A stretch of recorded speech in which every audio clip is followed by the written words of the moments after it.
Welcome to Minerva. So I tapped into two energies today, an antagonist and a protagonist. So the antagonist is a King of Pentacles type energy. So think Tony Stark's in Iron Man or Tywin Lannister in Game of Thrones. So this energy is, think of a philanthropist, a man of immense tangible resources, someone who can build a legacy or create something from the ground up. Very resourceful, steady, disciplined type person. And this is a person that also, they can't be messed with. They're confident, they know what they can do, they know what they're capable of. And I like these two different characters as an example because it shows that you can have the same energy but be slightly different. Like Tywin Lannister is the more darker, crueler side, whereas Tony Stark is the more charismatic, charming but sarcastic side.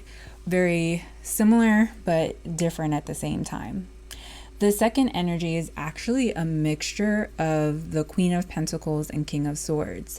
So the Queen of Pentacles tends to be the more grounded, earthy type energy, and the King of Swords tends to be the more intellectual, air type energy. So if you want to mix those, I think the best example would be Minerva McGonagall, which is the professor in Harry Potter. So she is the lady that she'll have something funny to say, but she's serious and pretty smart. She's respected.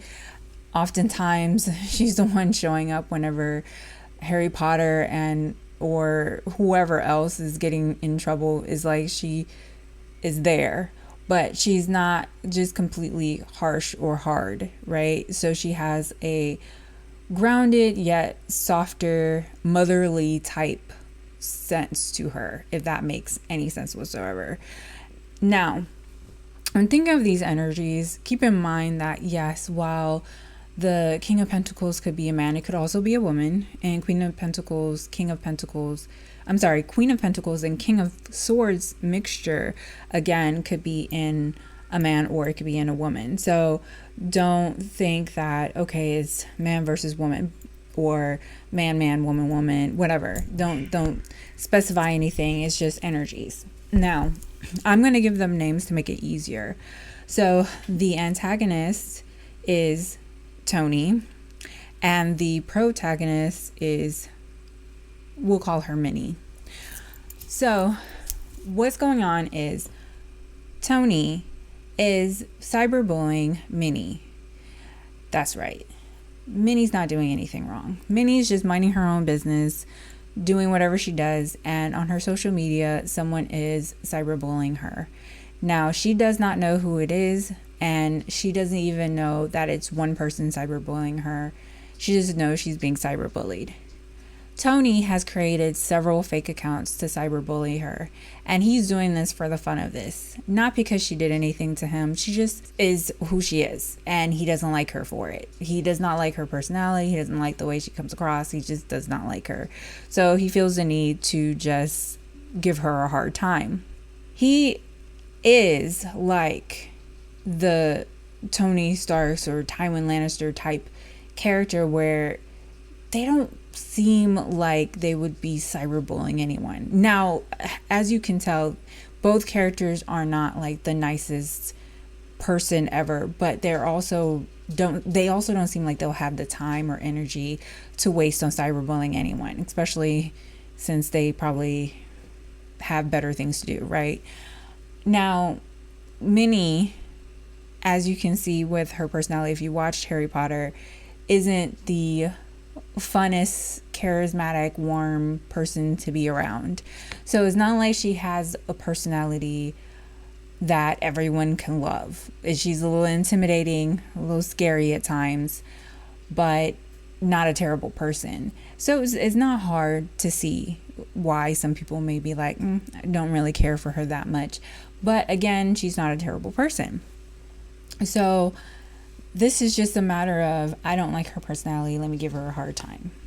And she knows that she's not everyone's cup of tea, so she's not going to care that much. However, the cyberbullying does get worse. It starts to progress, it starts to become more intrusive, and it's like, okay, something needs to be fixed because this is weird. What's going on? Eventually, it does come out that he's behind a bunch of these accounts and he is essentially just scorned in the public. So a great example would be Tony Stark's, for example. If his business is doing fine, but it takes a dip in sales and they're hurting, but it doesn't completely go under. Or another example would be if he doesn't own his own business, like maybe he's demoted in the company, or he is released, but he's at an age where he can retire, so he's not financially affected by the situation, not in a way that may really hurt him. So he doesn't take much of a hit in his professional business, but he does take a hit in the public, and his family and everyone around him is just going to shun him for this behavior. Like, what did you do? No, that's not okay. And Minnie does gain some kind of abundance from this. I don't know if it's because like she does a civil lawsuit and wins, or if she gains abundance from people helping her due to the situation, saying, okay, well, this was wrong, let me donate. Or if she has a business, let me go ahead and buy from you. So if she has, like, I don't know, let's pretend she's Martha Stewart and she sells cakes. So if she has like a cooking business where she sells cakes or pastries, desserts, then people may be buying that stuff. So that may be one of the ways they may be saying, okay, let me support her because of what happened, and or something like that. And actually, that actually would make sense. If, say, for example, he just doesn't like her cakes and he thinks like, oh, your baking is horrible, why would anyone buy your stuff? And then they go and they buy a bunch of her stuff to support her and say, hey, we like it. You know, that would make sense. But the actual scenario, I couldn't tell you. I just know that this is kind of like the chain of events where he cyberbullies her, it comes out, and then she gets supported in some way and end up with abundance out of this scenario, and he kind of just falls in the public, but it doesn't hurt him financially. It's also possible it doesn't hurt him because maybe he's at an age where he needs to retire anyways, and so he can just get out of whatever job he is. And these don't have to be people that actually own businesses, but this is the easiest way to explain it. It could be anyone, but definitely to people that are on social media and are semi-known or somewhat known. And when I was doing this reading, it kind of reminded me of that young lady. There's actually a documentary on Netflix about it, but she was being cyberbullied and they couldn't figure out who it was. And this person knew a lot of information about her. So it just made it really, really bad. And then come to find out it was the mother. And this was a wild story because why would the mother do this? Especially knowing how it was negatively impacting the daughter. And people have a lot of speculations about it. But regardless, it kind of reminded me of that a little bit. However, I don't think it's a mother-daughter type situation. It feels like the energy feels like it's two people that don't really know each other. Maybe they may have met, or it's not even a physical meeting, just oh, I saw this person on the internet and I just don't like them type of thing.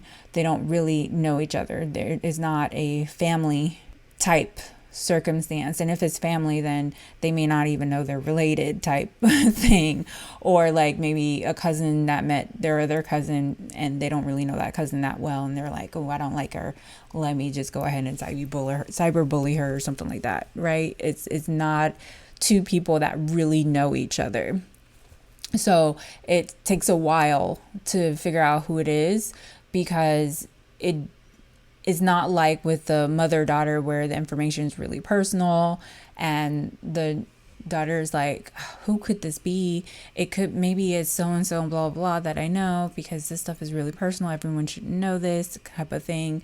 It takes a while to figure out she was being cyberbullied. And again, she didn't know who So she didn't know it was one person. Many in this situation did not know it was one person doing this, because this person had created multiple accounts, and it came across as if it was like multiple people as opposed to one person that dedicated so much time. And no one would have just guessed it was Tony doing this, because Tony has a whole company or business or job.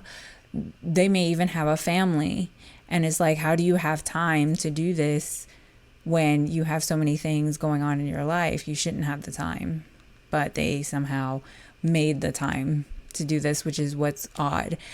Now, Tony should have reflected on this and probably said, you know what?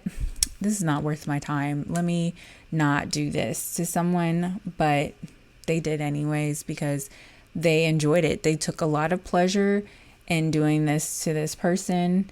Actually had written down it was euphoric for them. So they were really excited about harming another person. And this is just so odd. It's just, that's why it's such an interesting read, because who gets excited about this? Who says to themselves, oh, it's so exciting to just go bully someone on the internet today? Like, it just seems like a wild concept, but that's what I got. So thank you so much for tuning in. If you are in Minnie's situation, I hope you get your person soon. Like, I hope this happens very quickly for you. But thank you so much for tuning in, and have a wonderful day.